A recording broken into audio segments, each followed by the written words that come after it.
Boa noite, prezados participantes da Jornada da Decolagem. Eu sou o Irandro de Souza e desejo que todos vocês e seus familiares estejam aproveitando de muita saúde na noite de hoje. Jornada da Decolagem é uma organização da SafeTech, Inovação e Resultado, e empresas parceiras com o objetivo de fornecer e criar conteúdos realmente relevantes e inovadores para a indústria calçadista, varejo de moda e demais segmentos e profissionais que tenham interesse nos temas que aqui nós vamos tratar. O nosso convidado de hoje, dessa etapa de número 11, eu vou fazer questão de ler o currículo aqui para não correr o risco de errar, é o especialista em estratégia, inovação, gestão, qualidade e empreendedorismo, com mais de 25 anos de atuação em projetos de consultoria e educação corporativa. Engenheiro eletrônico, mestre em engenharia de produção, fundador e CEO da Inteligentia, assessoria empresarial, da Startup e da PME Academy, com a palestra Inovação Ágil em Empresas Estabelecidas, Robin Pagano. Boa noite, Robin. Tudo bom, meu caro? Boa noite, Irandro. Tudo bem? Prazer estar aqui com vocês hoje. Obrigado, a gente que agradece. E sem mais delongas, precisando eu vou estar aqui, te passo já a palavra para te iniciar a tua fala e qualquer coisa é só me chamar, ok? Legal, bacana. Obrigado. Bom, boa noite mais uma vez, né, a nossa audiência. Não dei boa noite à audiência pela participação e obrigado de novo à SafeTech, ao Irandro, pelo convite, por essa oportunidade de estar aqui com vocês, né? O nosso assunto de hoje, eu vou falar sobre inovação ágil em empresas estabelecidas. Quais são as oportunidades, o porquê de fazer inovação ágil, o que significa essa agilidade, falar também um pouquinho de quais são os desafios de se fazer inovação ágil dentro de uma lógica de intraempreendedorismo, e mostrar um modelo de inovação ágil, como é que a gente pode trazer essa inovação ágil para dentro de organizações de pequeno, médio e grande porte, não importa o segmento. Tá? Então, avançando aqui para nosso primeiro capítulo, né? Vamos procurar entender a relação entre empreendedorismo e inovação. Essas são duas palavras que hoje estão muito no ambiente de negócios, né? São as chamadas buzzwords, ou palavras de negócio, né? Que é empreendedorismo e inovação, e elas se confundem um pouco em alguns segmentos, principalmente no segmento de novas empresas embrionárias ou startups. Quando se fala em empreendedorismo, naturalmente vem à mente a questão da inovação, mas são coisas diferentes, mas relacionadas. Tá? A gente precisa entender isso. Né? Por que fazer inovação? Né? Procurar entender por que inovação é importante. E embora essa seja uma palavra que esteja na pauta de todo negócio bem-sucedido, hoje em dia principalmente, isso não é novidade. Se a gente olhar aqui 1,5 século para trás, né, como mostra essa nossa curva aqui, isso aqui é uma curva que mostra a evolução do PIB, Produto Interno Bruto dos Estados Unidos, e as inovações que aconteceram ao longo desse 1,5 século. Né?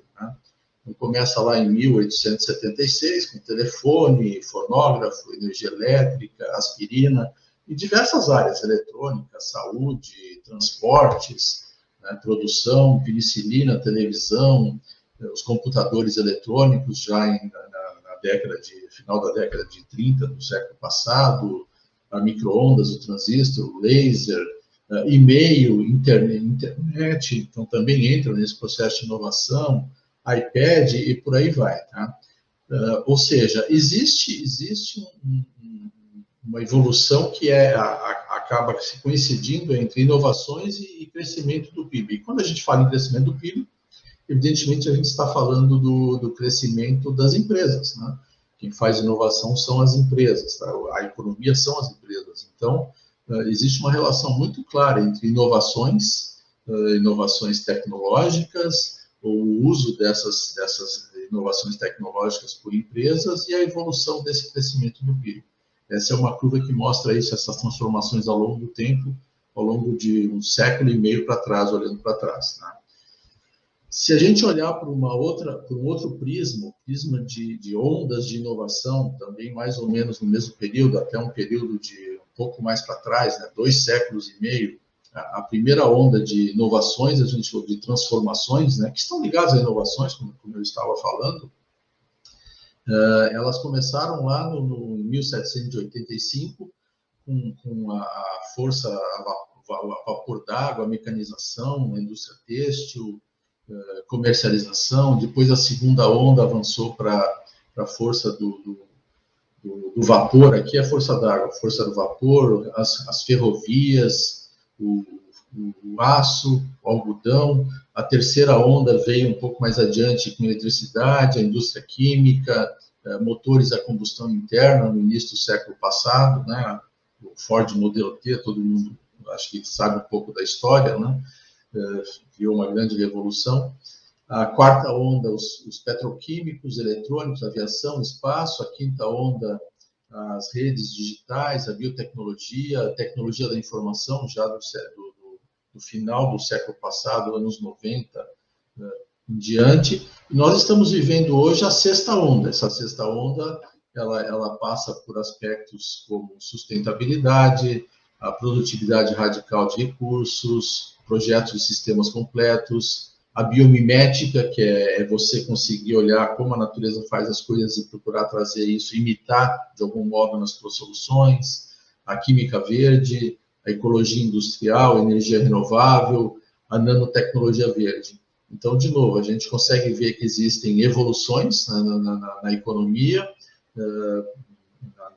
na sociedade, de um modo geral, e todas elas passam por algum tipo de inovação. Hoje a gente vive a sexta onda e as novas tecnologias estão sendo muito aceleradas, né? Olhando isso do ponto de vista de uma empresa, como é que uma empresa pode aproveitar isso, né? Como é que uma empresa cresce? Quais seriam princípios para o crescimento de uma organização? E aqui tem 5 princípios, né? Que seria implementar novas características ou funcionalidades aos produtos, sejam bens ou serviços, que a empresa já trabalha, né? Então não entra aqui necessariamente uma inovação, mas dentro de um conceito que a gente vai discutir daqui a pouquinho, inovação de sustentação, até pega um pouquinho dessas novas características ou funcionalidades. Mas a primeira coisa é olhar, então, para o seu portfólio de produtos, sejam bens ou serviços, e trabalhar eles, tá? Desenvolver, melhorar eles de algum modo, sempre colocando alguma nova funcionalidade, alguma nova característica, sem mudar essencialmente esse teu produto. O segundo princípio é aprofundar a posição competitiva atual, ou seja, é você fincar o pé onde você já domina, já tem um certo nicho de mercado, uma certa fatia do mercado, clientes que são recorrentes, que buscam o seu negócio. O terceiro princípio seria expandir geograficamente a sua área de atuação. Então, você começa pequeno, começa numa determinada região, conforme você vai ganhando robustez, vai ganhando novos clientes, vai gerando caixa nesses produtos que são geradores de caixa dentro do teu portfólio, incluindo novas funcionalidades, novas características, você consegue expandir geograficamente sua área de atuação. O quarto princípio seria expandir os clientes potenciais com produtos adjacentes, ou seja, são clientes por que potenciais? Ainda não são clientes da sua empresa, da sua organização, ainda não buscam as suas soluções, talvez porque elas ainda não atendem porque elas não atendem às necessidades deles. Então, você precisa criar produtos já adjacentes àqueles que você já tem no seu portfólio, para procurar atender um público maior, um novo nicho de mercado, clientes adjacentes que estão próximos do seu negócio, mas ainda não estão atendidos, tá? Aqui já entra um aspecto de inovação importante, você precisa fazer inovação para isso. Você precisa acrescentar produtos ao seu portfólio de produtos, ou de negócios, também podemos pensar assim. E o quinto princípio seria explorar um novo espaço de mercado. Então, aí não é nem olhar para o mercado adjacente, é olhar para o mercado mais distante. Você vai precisar desenvolver aqui competências, buscar recursos que talvez você não tenha, que provavelmente você não tem na sua organização, para criar esse novo espaço de mercado. Então, são princípios para o crescimento. E os princípios 4 e 5, como eu falei, eles estão muito fortemente ligados à questão de inovação, de você trazer novidades para o seu negócio, para as suas linhas de negócio, para o seu portfólio de produtos, buscando clientes que ainda não, ou buscando compradores, clientes que ainda não são clientes da sua empresa, mas que podem vir a ser. Essa é a ideia. E se a gente está falando em inovação, a primeira coisa é procurar entender, então, o que é inovação? Como é que a gente pode definir inovação? Eu trabalho com isso há algum tempo, e depois de fazer alguma pesquisa com diversos autores, diversos gurus de inovação, diversos especialistas na área, cheguei a essa definição que eu considero simples e, ao mesmo tempo, abrangente. Tá? Vamos entender o que é isso. Então, inovação seria a exploração bem-sucedida de uma ideia original útil. Né? De uma forma bem simples, a gente poderia definir inovação assim. O que é uma ideia original útil? É a própria inovação em si, é uma nova solução que você está trazendo para o mercado. Essa é a ideia original. E o que significa útil? Ela tem utilidade para alguém, ela vai atender a necessidade de alguém. E aqui a gente começa a diferenciar inovação de invenção. Eu posso ser um pesquisador de laboratório, de uma universidade, de um centro de pesquisa, eu tenho curiosidade sobre alguma coisa, né? E eu vou investigar aquilo e eu acabo criando algo novo, eu invento alguma coisa nova. Mas essa invenção que eu fiz, se ela não for útil para um grande grupo de pessoas, ela não eu não posso dizer que ela é uma inovação. Tá? Ela simplesmente matou a minha curiosidade, a curiosidade que eu tinha. Isso seria uma invenção. Uma invenção que é útil para um grande grupo de pessoas, que é útil para o mercado, aí sim ela passa a ser uma inovação. Então, a ideia original é a própria inovação em si, e ela vai ser uma inovação se ela for útil. Então, ela tem que ser bem sucedida nesse sentido. Ela tem que ter utilidade. Né? Eu tenho que conseguir comercializar essa inovação, ou pelo menos, se não for para comercializar, se eu sou uma organização do terceiro setor e eu quero atender um determinado público, essa inovação precisa me permitir atender esse público. Tá? Então, nesse sentido, ela seria bem sucedida. Essa exploração bem sucedida, é conseguir levar essa inovação para o mercado. Tá? Então, inovação, exploração bem sucedida de uma ideia original útil. Eu preciso criar alguma coisa nova, uma solução nova, seja em termos de produto ou de serviço, ela precisa ter utilidade, as pessoas, né? O público precisa entender a utilidade dela, precisa querer aquilo ali, precisa entender que aquilo é útil para eles, e aí eu vou conseguir levá-la para o mercado, então eu vou conseguir explorar ela e vou ser bem sucedido nessa empreitada. Tá? Bom, definida inovação, a gente precisa entender também, acho que é importante, quais são os tipos de inovação que existem. Então, em relação ao escopo, o que muda? Né? E a gente pode pensar em 4 tipos básicos. Depende do autor que vocês pegarem, tem autor que fala em 10 tipos de inovação. Mas eu acho que isso complica a nossa vida. É muito mais simples a gente entender as coisas de uma forma muito mais fácil, muito mais clara, entender de uma forma simples. Então, quais são os tipos de inovação que existem? Existe a inovação de processo. Não é à toa que eu coloquei aqui uma foto de uma indústria automobilística lá no início do século produzindo carros. Tá? Qual foi a grande diferença? O que mudou lá no início do século? O que o Henry Ford fez que mudou a indústria automobilística? Antes o carro era montado individualmente, o carro ficava parado e as pessoas, mecânicos, eletricistas, montadores, ficavam girando em torno do carro, montando cada carro num posto de trabalho estático. O que ele fez foi transformar essa montagem numa linha de produção. As pessoas ficam paradas, cada um especializado em uma determinada função, e o veículo vem andando, né? Aquele produto vem andando ao longo de uma linha de produção e vai sendo montado. Isso deu agilidade, os números exatos eu não tenho de cabeça, mas é mais ou menos na ordem de levava-se 14 horas para montar um carro e passou a ser montado em 1,4 horas, alguma coisa assim. Tá? Então, 10% do tempo para montar o mesmo carro, só com essa mudança de processo. Isso é uma inovação de processo. Tá?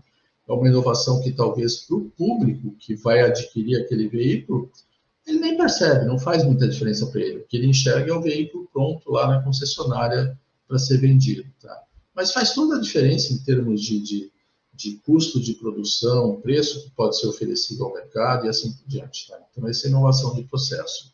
A outra inovação, essa sim chega ao público de uma forma mais evidente, inovação de produto. Aqui tem o exemplo do CD. nem é um exemplo moderno, né, mas fica fácil da gente entender. Antes você adquiria álbuns de música num LP, um bolachão de vinil, né, e gravado de uma forma analógica. De repente, com a tecnologia digital, isso foi possível compactar as músicas de uma forma transformá-la de uma forma analógica para uma forma digital e gravar em um CD, né, um compact disc, tá? E mudou completamente a indústria da música, né? Isso é uma inovação de produto. Então, se criaram equipamentos, né, os reprodutores de CD e assim por diante, tá? E existe a inovação de modelo de negócio. Talvez um exemplo bem claro aqui para nós é a Amazon. O que é a Amazon? A Amazon, inclusive, o logo deles mostra isso, né? Vai de A a Z, isso aqui é um sorriso, e vai de A a Z, porque eles vendem qualquer coisa de A a Z, né? Para quem conheceu a Amazon lá no início da sua fundação, a gente dizia, é uma livraria, eles vendem livros eletrônicos, vendem livros pela internet, depois passaram a vender livros eletrônicos na forma de e-book, mas na verdade eles vendem qualquer coisa hoje em dia, tá? Esse é o modelo de negócio dele. Então eles mudaram a forma de fazer negócios a partir da internet. Então isso é uma inovação de modelo de negócios, tá? E para que isso aqui aconteça, muitas vezes, para que a inovação de processo, a inovação de produto, ou mesmo a inovação de modelo de negócio aconteça, muitas vezes ela depende de uma inovação de tecnologia. Aqui no CD, é evidente, né? Mudou a tecnologia de gravação do analógico para o digital, como eu falei para vocês.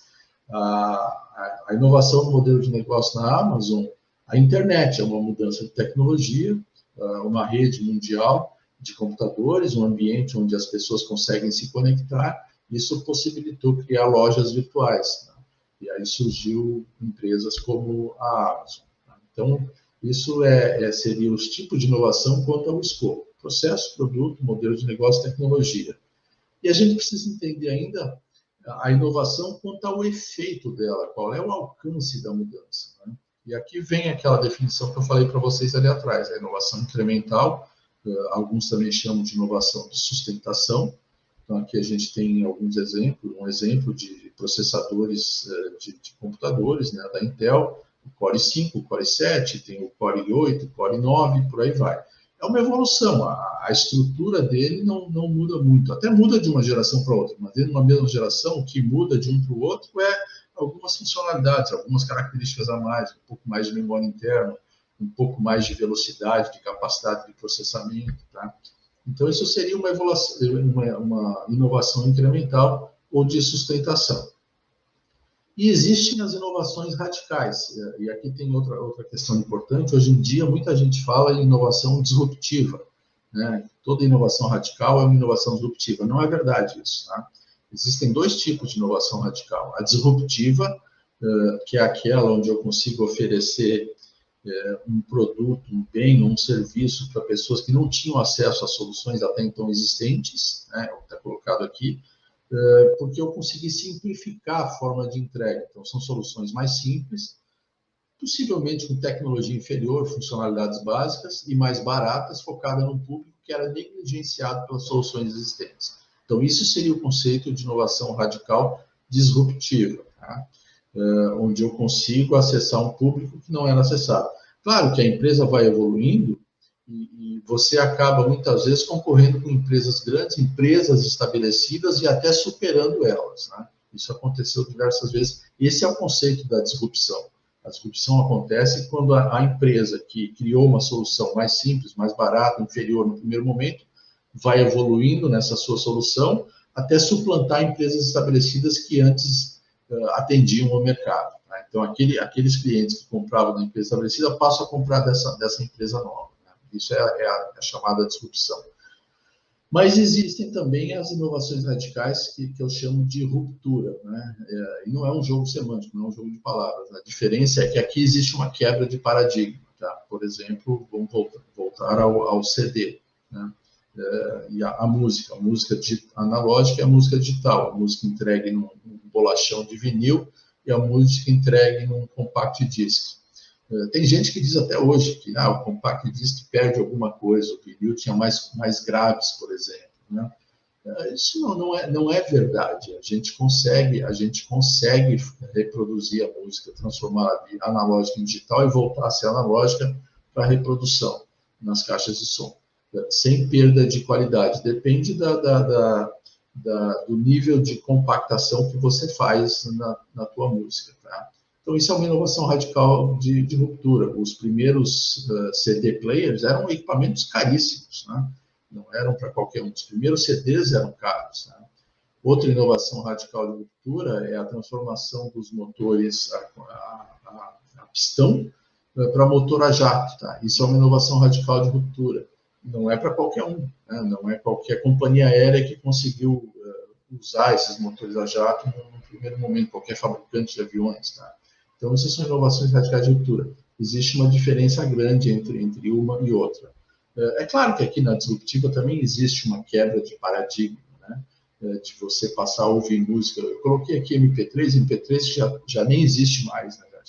Existem músicas em MP3, mas o protocolo MP3 já foi descontinuado, tá?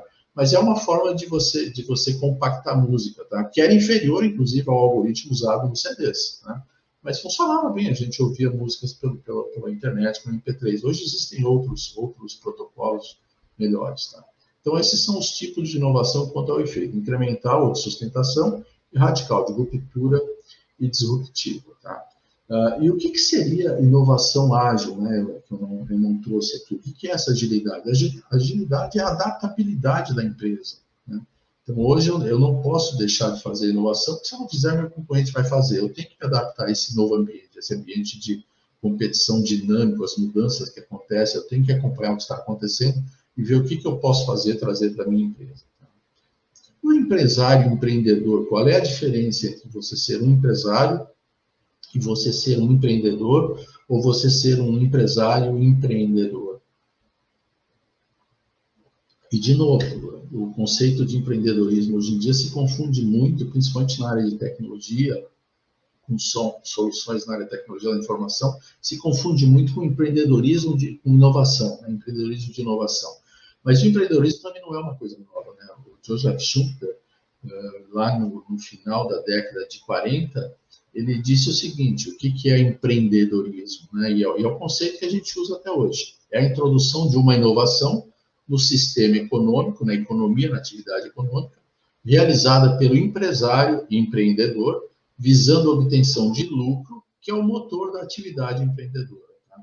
Então, o empreendedorismo, numa linha de inovação, é um conceito que vem lá da década de 40, final da década de 40, se não me engano, foi em 45 que ele definiu isso, tá?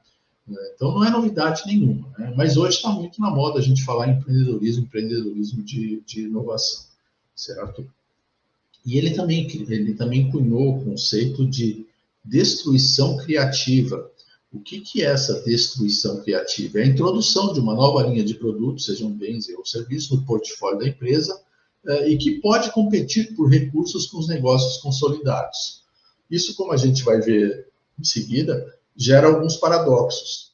Se eu sou bem sucedido numa linha de produtos que eu já ofereço, por que eu vou pensar em fazer uma inovação que vai competir com recursos da minha empresa, vai me tirar recursos daqueles negócios que são bem sucedidos para eu poder desenvolver essa nova solução, correndo o risco de perder espaço no meu mercado atual e talvez aquela inovação não dá certo? Então, tem um paradoxo aí que a gente precisa vencer, tá? Contudo, novos produtos constituem a força motriz do crescimento econômico sustentado de longo prazo, como a gente viu ali na evolução da economia ao longo do tempo, né? A inovação sempre traz ganhos econômicos, traz ganhos para as empresas, tá? Então, existe um negócio estabelecido, que é a sua empresa atual, o seu portfólio de produtos, e o que ele faz? Ele gera receitas e capacidades. Isso é o que o seu negócio que está estabelecido, o teu core business gera. Ele gera receitas, gera capacidades. E existe, ou deveria existir, toda empresa precisa pensar seriamente nisso, em fazer empreendedorismo, ou intraempreendedorismo, né? Que é desenvolver novos negócios, né? Sejam novos produtos adjacentes, como eu falei antes, sejam novos mercados mesmo, novos espaços de mercado, desenvolver novos negócios. eu preciso conseguir fazer essas duas coisas. Se eu não fizer, alguém vai fazer por mim. Então, eu tenho que tomar cuidado com isso, eu tenho que procurar estar à frente, eu tenho que procurar olhar o que está acontecendo. Tá? Quais são as disciplinas que a gente poderia dizer que são transformativas dos negócios ao longo do tempo, olhando do final do século passado, a partir da década de 80 para cá? Dá para dizer que na década de 80, as disciplinas que transformavam os negócios era a qualidade, era o grande movimento da qualidade, você buscar qualidade em tudo que você fazia, não só em produtos, mas em processos também. Né? Já no final do século passado, década de 90, surgiu a reengenharia, que era você, sem perder qualidade, conseguir trabalhar de uma forma radicalmente diferente, reduzindo significativamente seus custos, o seu tempo de produção, trazendo mais flexibilidade para a sua linha de produção, ou seja, ganhos radicais em indicadores, em medidas importantes de desempenho do seu negócio. E agora, nesse início do século XX, a disciplina transformativa dos negócios é a inovação. É a palavra que está na pauta, né, que deve estar na agenda de toda empresa que pretende continuar bem-sucedida. Tá? E em termos de atividade econômica, pensando em bens, né, coisas físicas, que normalmente no coloquial a gente acaba chamando de produtos e serviços. Né? Bom, são os serviços que estão crescendo, são as áreas de crescimento que existem, então inovação em serviços. Hoje se fala muito em desmaterialização dos produtos. Né? Então, por exemplo, o que é isso? Tá? Tem muitos futurólogos que dizem que no futuro as pessoas não vão mais possuir um carro, elas vão fazer uso de veículos, né? Elas vão alugar veículos, como já existe hoje, mas isso vai crescer muito. Tá? Então, você não vai mais ter um carro na tua garagem, você vai fazer uso desse carro. Ou seja, você não tem mais o bem, você faz uso do serviço. Então, essa é a desmaterialização. Tá? E isso tem acontecido em várias áreas. Aconteceu com o CD. Né? O CD foi parar na internet. Você ouve música a partir de sites, de aplicativos, de plataformas na internet, e você não adquire mais aquele bem. Você não tem mais a posse sobre o CD que tinha um determinado conjunto de músicas gravadas. Você tem acesso ao serviço de streaming de músicas. Né? Falando em streaming, Netflix é um exemplo típico. Eles começaram alugando DVD de filmes. Né? Era uma coisa física. Hoje eles trabalham basicamente com streaming, eles não têm mais aluguel de DVDs, eles te vendem uma assinatura e você acessa filmes e séries através da internet por um processo de streaming. Tá? Então, essa é a desmaterialização que está acontecendo em várias áreas de negócio e que a gente precisa ficar atento a isso. Então, as atividades, as disciplinas transformativas do negócio são serviços e inovação. E a questão dos espaços de mercado, né, criar um novo espaço de mercado, acho que essa figura mostra bastante bem o que seria isso. Tá? Eu tenho a minha empresa atual, onde eu tenho um determinado conjunto de clientes, né, com determinado perfil, características, necessidades que eu atendo, e tem a natureza da oportunidade da própria empresa. Então, eu tenho o meu core business, aquele meu portfólio de produtos. Né? Então, eu tenho um bom encaixe com a organização desse core business, porque eu atendo meus clientes atuais de uma forma tradicional, aquilo que eu criei. Tá? Eu posso atender clientes adjacentes, com produtos adjacentes, então seriam novos clientes ou clientes atuais, né, atendidos de uma forma radicalmente diferente. Tá? Então, esses seriam aqueles produtos adjacentes que eu vou acrescentar ao meu portfólio de produtos e preciso fazer isso, preciso pensar nisso também. Seria aquele quarto princípio que a gente viu ali atrás do crescimento. E o quinto princípio seria criar espaços de mercado, white space, ou espaço em branco, ou dentro de uma outra linha de conceito, um oceano azul, onde eu vou criar um oceano onde eu não vou me degladiar com outros competidores. Né? A diferença entre o oceano azul e o oceano vermelho. No oceano vermelho existem tubarões se degladiando por um cardume de peixe. No oceano azul eu estou sozinho nadando lá, não tem ninguém disputando aquele espaço comigo. Esse seria o oceano azul, seria esse novo espaço de mercado. Né? E aí eu preciso desenvolver um novo modelo de negócio. O que eu posso fazer? Eu vou ter que incorporar novas capacidades à minha organização, sejam competências das pessoas, sejam recursos físicos para produzir aquele novo produto, recursos de distribuição, seja capital para poder fazer esse desenvolvimento, não importa. Tá? Então, existem essas duas oportunidades de crescimento em termos de inovação, produtos adjacentes e novos espaços de mercado. Tá? A fórmula do crescimento, segundo a consultoria McKinsey, foi um modelo criado em 99, a partir de uma pesquisa que eles fizeram com empresas a nível mundial, inclusive Brasil. Eles chegaram à seguinte visão, né? O equilíbrio, ele deve acontecer, o equilíbrio desse crescimento deve acontecer tendo em vista 3 horizontes distintos. Nessa figura aqui, procura mostrar os 3 horizontes ao longo do tempo. Primeira coisa, ampliar e defender o negócio principal, que é aquele nosso primeiro princípio, né? É você acrescentar características, funcionalidades novas ao teu portfólio de produtos. Então, você amplia e defende o seu negócio principal. Você garante que naquele mercado que você compete, você é o melhor.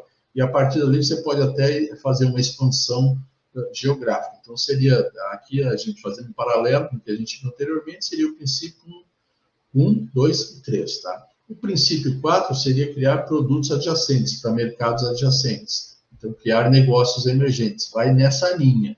Né?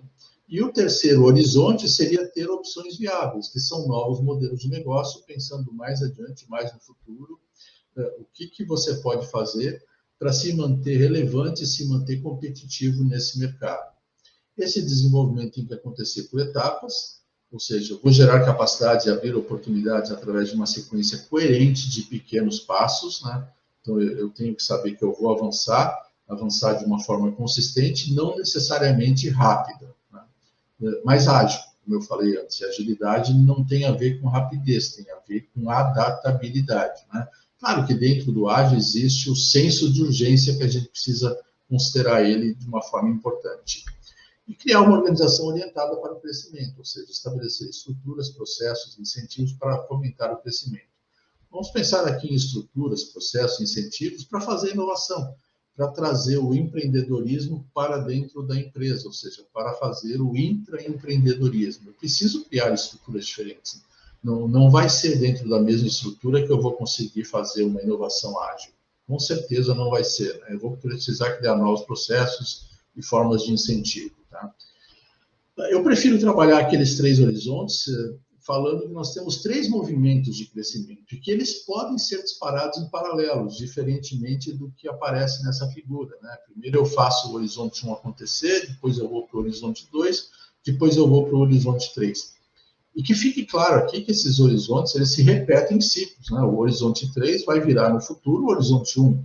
Né? E assim por diante. Eu vou ter que criar um novo horizonte 2, um novo horizonte 3. Então, isso acontece em ciclos. Né?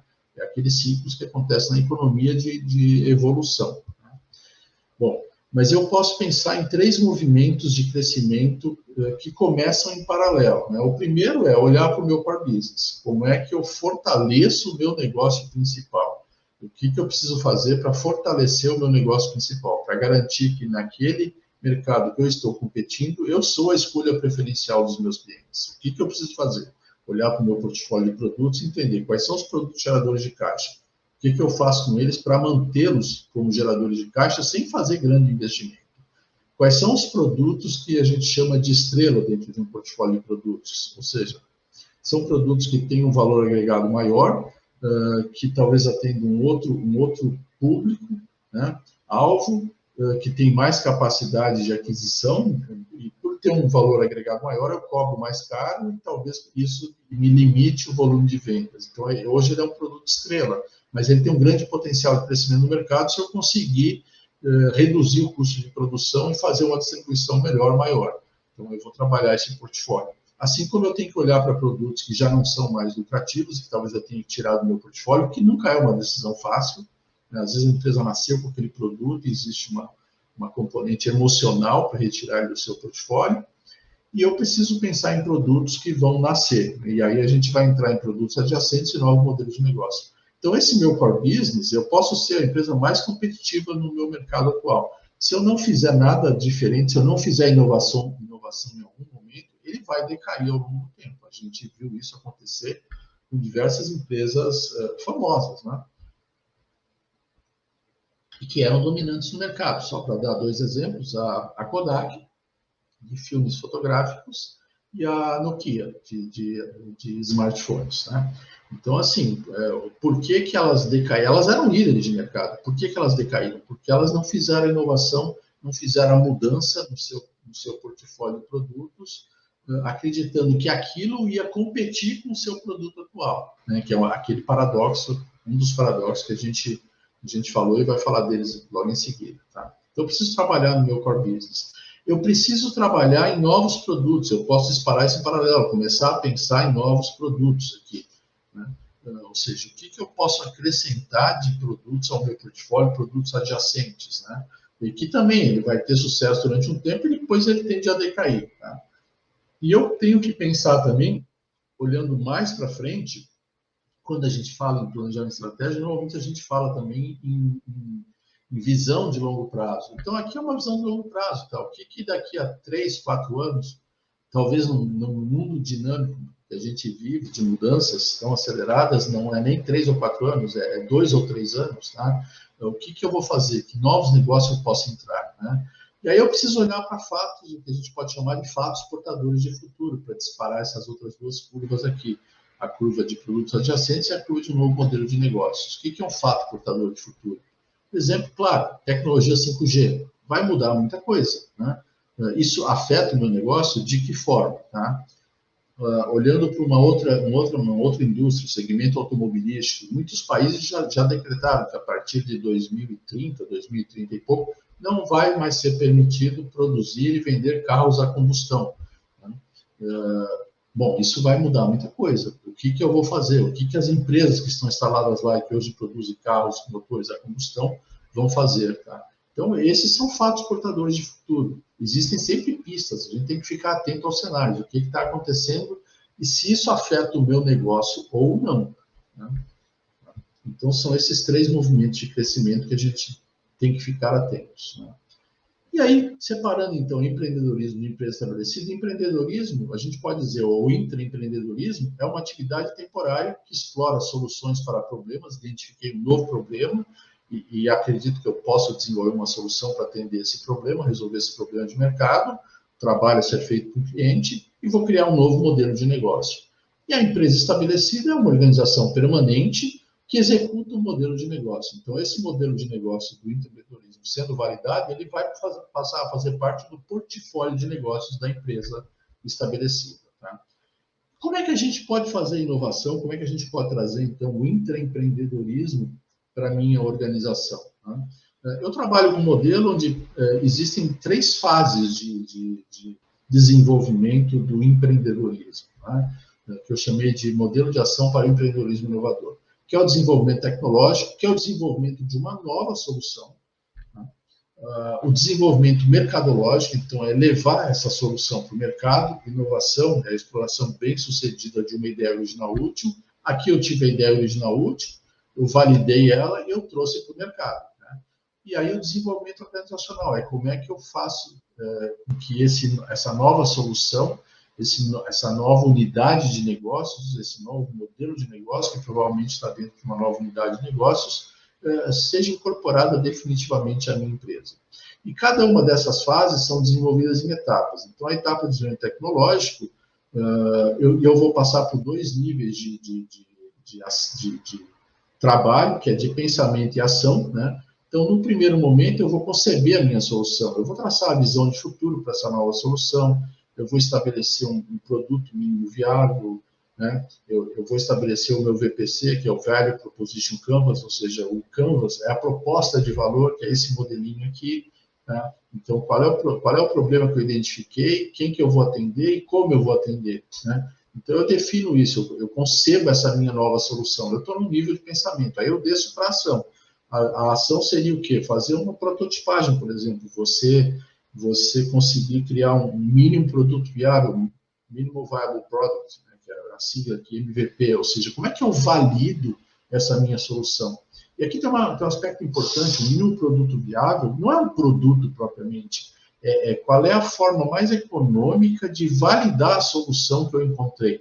Pode ser uma apresentação em PowerPoint, né? Eu tive uma ideia, acho que eu identifiquei um problema, acredito que eu tenho uma solução para esse problema. Como é que eu valido isso no mercado? Pode ser uma apresentação em PowerPoint, pode ser um vídeo explicando essa solução, pode ser um mock-up, né, que seria simplesmente uma representação física da solução, mas não é funcional necessariamente. Então, mínimo produto viável não é necessariamente um produto, é a forma de validar da maneira mais econômica possível aquela minha solução. Até porque vai acontecer não validações aqui, ou seja, eu vou ter que voltar para cá, eu vou ter que voltar para o nível de pensamento e redefinir a minha proposta de valor. No momento que eu validei isso aqui, eu tenho que validar agora o modelo de negócio, eu tenho que encontrar um modelo de negócio que seja repetível e escalável, né? Então, eu preciso conseguir entender quais são as relações que eu tenho com a minha cadeia de valor, meus parceiros, quais são meus processos críticos nesse novo modelo de negócio, recursos críticos, qual é a minha estrutura de custos, qual é a proposta de valor propriamente dita que eu encontrei aqui e validei ela, como é que eu me relaciono com esses novos clientes, como é que eu distribuo, como é que eu dou acesso a essa nova solução ao mercado, quem são esses clientes, qual é o segmento e qual é o meu motor de receitas, que é basicamente a essência de um modelo de negócio. Com isso aqui, eu fiz aquela primeira fase, desenvolvimento tecnológico, desenvolvimento da solução. Agora eu vou para o mercado. Eu tenho que lançar essa solução no mercado. Eu tenho que fazer um plano de marketing, a gente pode dizer até ágil, né? No sentido de rapidez, que eu tenho que lançar essa solução. Tá? Eu tenho que começar a ganhar escala com essa solução. Começando a ganhar escala, aí eu vou pensar em fazer um planejamento estratégico mais estruturado dessa solução, né? Buscando recursos, se for o caso, buscando investidores, ampliando minha capacidade, fazendo alguns ajustes, tá? Então, aí eu vou fazer um plano estratégico, voltei para o nível do pensamento aqui. Mais adiante, eu vou expandir o mercado. Essa expansão de mercado, ela pode ser em termos de geográficos, pode ser em termos de capacidade de produção dessa minha solução, de entrega dessa minha solução ao mercado, e pode ser em termos de novas funcionalidades, novas características que eu estou agregando àquela solução inicial. Tá? Isso seria a fase do desenvolvimento mercadológico. E a fase do desenvolvimento organizacional seria você embutir na tua empresa a estrutura funcional de inovação, do intraempreendedorismo, ajustar teu sistema de gestão dentro dessa nova rotina, né? Criar um modelo de intraempreendedorismo que você consiga replicar ele dentro da tua empresa, fazendo as mudanças necessárias, ou seja, buscando previsibilidade, competitividade na tua gestão. E também a questão de liderança, desenvolver as lideranças que vão ser aquele grupo de pessoas, aquele time que vai fazer as inovações de uma forma sistemática. Então, essas são as 3 fases e as 7 etapas do empreendedorismo inovador.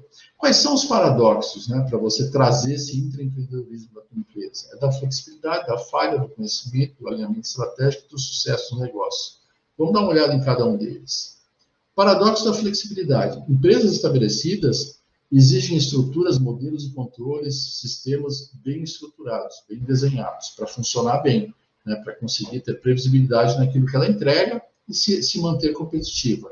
Já no intraempreendedorismo de inovação, eu preciso de liberdade, eu preciso de flexibilidade, eu tenho que ter um senso de emergência, existe algum descontrole porque é um processo novo, eu estou aprendendo algumas coisas, eu vou falhar, ou como alguns dizem, detesto essa palavra, eu vou fracassar, vou ter que me recuperar disso. Existem essas são características típicas de empreendimentos inovadores. Então, eu tenho que romper com esse paradoxo de que tudo tem que funcionar redondinho. Não, no intraempreendedorismo de inovação, eu vou aprender a fazer as coisas. Então, vai ter um desequilíbrio. É como, aqui eu já sei andar de bicicleta, aqui eu estou aprendendo, eu vou cair de um lado, vou cair de outro, vou andar meio torto, né, me desequilibrando, mas daqui a pouco eu aprendo. Tá? O paradoxo da falha, evolução, né, novas inovações passam por tentativa e erro. Sim, eu estou testando uma ideia, uma hipótese, né, e acho que eu encontrei um problema e acredito que eu tenho uma solução. Mas não se aprende só com sucesso. Por outro lado, só se premia o sucesso nas empresas, né? Então, assim, não se premia o aprendizado decorrente de falhas. Eu vou falhar nesse caminho do empreendedorismo. Eu tenho que entender isso. Então, eu tenho que romper com esse paradoxo também. Eu tenho que separar a equipe de inovação da equipe da rotina na minha empresa. Esse é o ponto. O outro paradoxo é o paradoxo do sucesso nos negócios. Inovação, ou seja, sucesso futuro, me manter competitivo, relevante no futuro, exige investimento em desenvolvimento, o que reduz resultado no curto prazo. É aquela história de tirar recursos da rotina para aplicar em desenvolvimento de novas soluções, de um novo mercado, de um novo modelo de negócio. Porém, quanto mais sucesso eu tenho em manejação, mais a gente insiste naquela mesma legislação. Se eu já sou competitivo naquilo que eu faço, eu sou a opção preferencial do mercado, por que eu vou mudar o que eu faço? Porque se você não mudar, alguém vai mudar para você no futuro. Tá? Então, ou você tem estratégia, como já disse o Alvin Toffler, ou você faz parte da estratégia de alguém. É melhor a gente ter uma estratégia própria para até se for o caso, destruir meu negócio atual. É a questão da destruição criativa que a gente falou antes. Tá? O paradoxo do conhecimento. Inovação exige descobrir o que ainda não se sabe sobre o desafio, aprender coisas novas. Contudo, quanto mais conhecimento a gente acha que tem, menos a gente está aberto para novas soluções. É a síndrome da expertise. Então, eu já sei como é que o meu mercado funciona, eu já sei quais são os problemas dos meus clientes, eu já tenho uma solução, eu não preciso fazer inovação. Sim, você tem uma solução para a situação hoje, né? Mas o mundo está mudando rapidamente, novas tecnologias estão surgindo todo dia, a cada esquina que a gente dobra, e eu preciso acompanhar essa evolução. Tá? Então, eu vou ter que, sim, aprender coisas novas. Né? E o paradoxo do alinhamento estratégico. Inovação implica esticar as suas fronteiras de mercado, né? Considerando novas competências, como eu falei antes, novas capacidades. Mas quanto mais gente indo numa mesma direção, mais difícil e arriscado é mudar. Né? Tenta mudar uma massa que está caminhando numa determinada direção. Olha, quem sabe a gente vai por aqui, porque isso vai nos trazer um resultado melhor no futuro. É difícil. Né? O inovador tem contra si o status quo. A gente precisa romper com esse status quo. Então, esses são paradoxos que quem vai entrar num processo de empreendedorismo inovador precisa entender que existem e precisa romper com eles. Dito isso, como é que a gente traz aquele modelo do empreendedorismo de inovação para dentro de uma empresa estabelecida? Tá? Eu desconstruí e reconstruí de uma outra forma e chamei de empreendedorismo mínimo viável. Então, a gente começa pelo desenvolvimento mercadológico, olhando para o mercado, não para o desenvolvimento de uma solução, que é o que faz uma startup. Uma startup faz isso, ela olha primeiro para um problema e qual é a solução que ela pode apresentar. Na empresa, eu tenho que olhar qual é o meu portfólio de produtos, né? E por onde é que eu vou avançar? Quais são produtos adjacentes que eu posso trazer para esse portfólio? Quais são novos mercados que eu posso atender, novos modelos de negócio? Então, eu vou trabalhar primeiro no nível de portfólio de produtos ou de negócios. Vou montar a minha equipe, meu time de inovação, né? Que vai ter aquela liberdade necessária para falhar, para aprender, para descobrir coisas novas, para fazer mudanças sem pedir autorização para 1, 2, 3 níveis necessariamente dentro da empresa. Tem que ter agilidade, né? Tem que ter flexibilidade. Aí eu vou desenvolver a minha solução, como a gente viu anteriormente, vou conceber a solução, vou validar ela, vou fazer o acabamento através de um modelo de negócio, vou jogar para o mercado, vou trazer para dentro da estrutura organizacional, né, das minhas funções empresariais, vou criar uma equipe de inovação permanente, diversificada, e vou fazer o meu plano de expansão com aquelas novas soluções. Então, esse seria um modelo de empreendedorismo mínimo viável dentro daquela lógica que eu mostrei para vocês antes. Tá? Para a gente ir para a conclusão, né? Então, a fase de desenvolvimento tecnológico, né, eu quero focalizar bem aqui, que seria uma fase de desenvolvimento de uma nova solução, a gente precisa de 3 encaixes que são muito claros. Né? Entender o trabalho a ser feito, qual é o problema que você encontrou e qual é a solução que você acredita que tem. Então, eu encaixo da solução ao problema. E aí eu vou construir a minha proposta de valor através do canvas da proposta de valor. Qual é a proposta de valor? Dado que eu tenho uma proposta de valor, melhor dizendo, eu tenho que verificar se ela se encaixa de fato ao mercado, se de fato eu identifiquei um problema de mercado. Né? Então, aí eu vou usar a ideia do produto mínimo viável, porque, como eu disse antes, não é um produto necessariamente, é a forma mais econômica de validar a tua ideia para essa proposta de valor. Eu vou construir a solução, eu vou jogar para o mercado, vou medir os resultados e vou aprender e vou fazer isso tantas vezes quantas forem necessário, talvez revisando a minha proposta de valor de tempos em tempos. Tá? E vou encontrar o modelo de negócio certo, o encaixe do modelo de negócio a partir daquela nova solução ao mercado e ao meu próprio portfólio de negócio. Então, estabelecendo um novo modelo de negócio. Então, eu preciso trabalhar nesses 3 encaixes. Como é que eu evito a falha do modelo de negócio? eu tenho que ter atenção no trabalho a ser feito, no problema que eu estou resolvendo para ajudar o cliente em algo que é relevante para ele. Eu tenho que encontrar um modelo de negócio que seja lucrativo, que seja escalável. Eu tenho que trabalhar o contexto do ambiente de negócios, né? Ou seja, logo em seguida, mesmo que eu tenha entrado num novo espaço de mercado, em seguida eu vou ter concorrentes. Então, eu tenho que superar esses concorrentes ou me manter à frente deles, talvez fosse uma expressão melhor, né, dentro desse encaixe ao mercado. E eu tenho que ter uma equipe que seja habilidosa e realizadora, comprometida com esse processo de inovação, com grau de liberdade para falhar, corrigir suas falhas com responsabilidade. Tá? E para a gente fechar aqui, o sucesso do empreendedorismo de inovação ou do intraempreendedorismo de inovação, eu preciso ter espírito de pirata.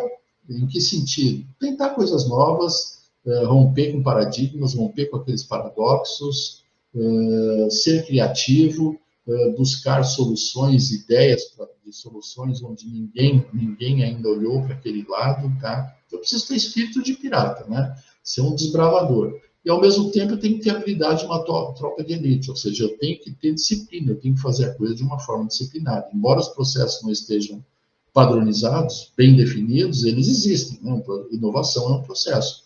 Eu tenho que aprender com esse processo e cada vez mais melhorar, e quanto menos etapas de ciclos de melhorar a proposta de valor, validar com o mercado eu fizer, melhor. Então, eu tenho que ter as duas coisas, espírito de pirata e habilidade de uma tropa de elite, ser altamente disciplinado. Tá?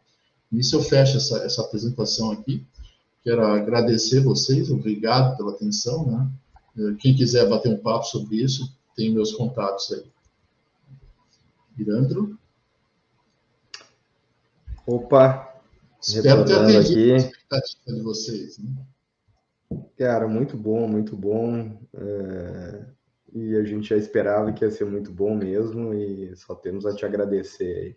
Sabe que eu venho de um semestre aí de estudo de inovação através de uma pós-graduação. Eu estou encerrando até dia 17 agora. Eu não inovei meus hábitos, então eu tenho alguns trabalhos atrasados, mas até o dia 17 vai estar tudo concluído. É a disciplina da tropa de elite, né? É isso aí. E o que eu percebi assim nesse aprofundamento, né? E que muitas vezes a gente encontra, eu pelo menos já encontrei isso muito em empresas de tecnologia, né? Onde a inovação é uma coisa muito efervescente, assim, né? Se fala muito no termo. É exatamente o desconhecimento real de alguns conceitos de inovação, né? De algumas vezes se achar que tem que ser algo extremamente complexo, algo extremamente difícil e de se alcançar, algo extremamente custoso, necessariamente disruptivo, né? Então, isso é uma característica. E além de eu encontrar assim, essa dificuldade das equipes de compreenderem esses conceitos de inovação, eu também percebo uma dificuldade, a partir daí, de implementar, né, projetos de inovação, seja em produtos ou em processos. Né? Talvez comece já da raiz, exatamente, de não se compreender muito bem o conceito, né? Sim. E daí a minha pergunta para ti é exatamente se no teu trabalho, na assessoria empresarial que tu realiza, tu também encontra essas dificuldades, né? Sim, sem dúvida. Você tocou num ponto-chave que para mim é essencial, tá? Eu sempre bato nessa tecla. Os problemas das empresas, de modo geral, seja em inovação, seja em gestão, seja em estratégia, tá? Passam pela falta ou a adoção, a incompreensão de conceitos. Né? Se eu não entendo o que é uma inovação disruptiva, como eu falei, tá? Nem toda inovação é disruptiva e nem toda inovação precisa ser disruptiva. Tá? Se eu fizer uma inovação disruptiva, ótimo, né? Bacana, mas tem um conceito por trás de inovação disruptiva. Né? Eu não posso generalizar como a gente vê no mercado hoje. Né? Outra coisa, toda empresa precisa fazer inovação. Eu diria que se a gente olhar a inovação de sustentação incremental, né, que nada mais é do que a nossa melhoria contínua lá da década de 80, Sim, né? sim, Sim, precisa fazer para se manter relevante, para se manter no mercado, tá? Mas não é algo custoso, é um aprendizado no dia a dia, né? Você teve um problema um dia, você pegou fogo em algum lugar, você vai lá e apaga o fogo. Você resolveu o problema? Não. Você tem que encontrar uma forma de evitar que aquele incêndio volte a acontecer pelas mesmas causas, tá? Quando eu faço isso, eu melhoro o meu processo, eu fiz uma inovação incremental no processo, né? Então, é nesse sentido. Então, se eu tiver o conceito, vai ficar mais fácil eu conseguir trabalhar com inovação. Se eu não tiver o conceito, eu quero buscar aquela inovação disruptiva que ninguém fez, e se não for assim, não serve, né? sim. É por aí. É mais difícil de conseguir elaborar, né, uma disruptiva. Ela também parte Sim. de uma ideia mais original, assim, né? Eu peguei um exemplo bem simples, assim, que eu encontrei num storytelling, assim, o pessoal estava com um problema no escritório que era a falta de espaço para um arquivo morto, né? Geralmente, escritório contábil acaba... eu também trabalhei no início da minha carreira em escritórios contábeis, tu acaba acumulando a documentação do cliente, né? Faz tudo em papel, é aquele monte, cara, não tem espaço que dê conta. E daí tu acaba devolvendo para o cliente, também gera um problema para o cliente, que também não tem espaço, né? Muitas vezes, pô, mas eu te pago para guardar os meus livros, né? O antigo guarda-livros, né? Contadora guarda-livros, pô, eu te pago para guardar essa documentação que tá me devolvendo. Então, o que se faz, né, em alguns casos hoje? Existe o processo de digitalização, onde tu pode armazenar tudo isso em dados e tu resolve o problema do acúmulo de papel, né, e tal. E o documento ainda fica arquivado de forma segura. O processo de digitalização, sim, quando criado, foi inovador, mas para esse escritório que adota o processo, está sendo uma inovação, né? Sim. Tem que quebrar o paradigma, né? Agora não tem mais papel. Sim. Não, pois e aí também entra um exemplo que eu peguei no último evento presencial que teve de desenvolvedores em Porto Alegre, o TDC, onde o pessoal da empresa, a Prefeitura de Santa Catarina, o governo do estado de Santa Catarina tem um projeto de digitalização de toda a documentação do estado, né? E o governador assinou, ao final da primeira etapa do projeto, o contrato para a restauração das 2 pontes que ligam Florianópolis ao continente, e o valor que ia ser gasto ali, ele seria utilizado a partir da economia feita através do papel, né? Sim. Então, me chamou muita atenção também.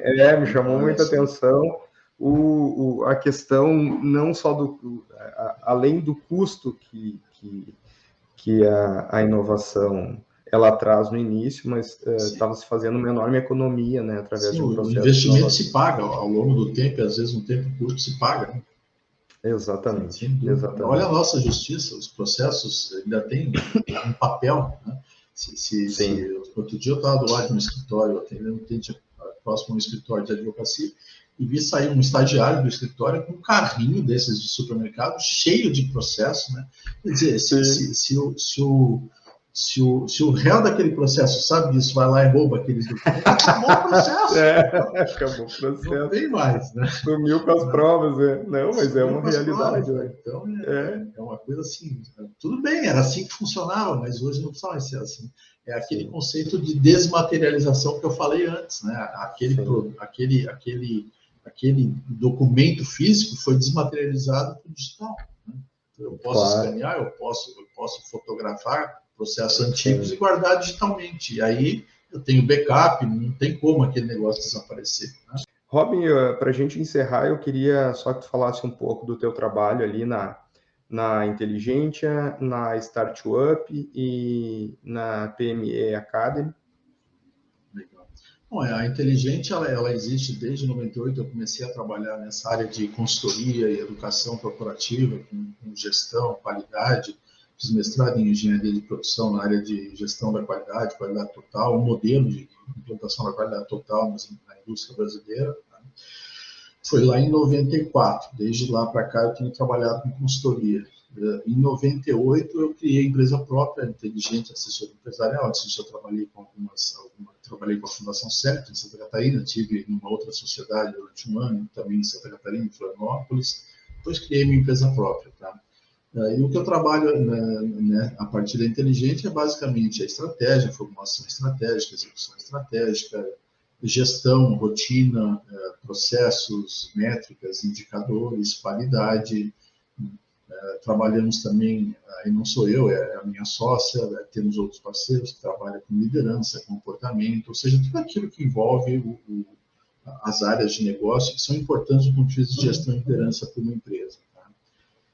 Em 2015, provocado por um colega meu da Edisa, da HP, nós trabalhamos na HP, criei a Startup focada em empreendedorismo de inovação. Já trabalhava com inovação, com algumas técnicas de inovação, mas olhei também para esse lado do empreendedorismo, do intraempreendedorismo de inovação. Então, criamos essa unidade de negócio, a Startup.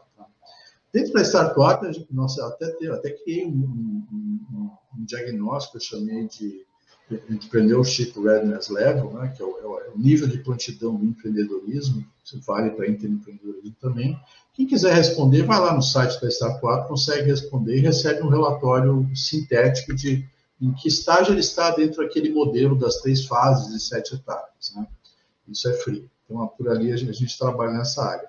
E em função da pandemia, também me reuni com outros colegas, o Luciano é um deles, né, outros colegas, e criamos uma semana que nós chamamos de Retomada 2020, lá em maio, foi um mês inteiro. Né? Mais ou menos como você faz aqui, lives free para quem quiser assistir.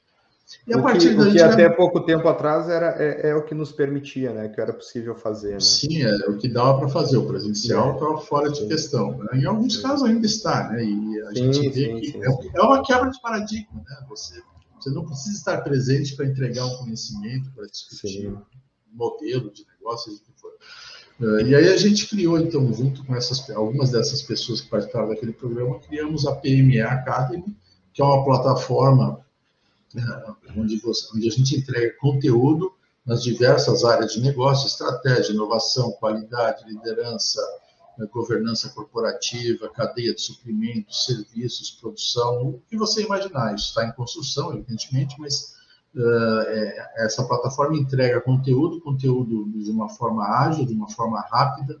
São cada curso tem no máximo entre 1 e 2 horas, entregues em aulas de 10 a 20 minutos, para que a pessoa consiga assistir no momento que ela tem disponível. Ela volta quantas vezes ela quiser e através de assinatura. A empresa assina a plataforma, ela ganha acesso a um determinado número de usuários, que ela escolhe 5, 10 usuários ou mais. Cada usuário tem acesso free, né, a todo o conteúdo free, enquanto a empresa for assinante. Né?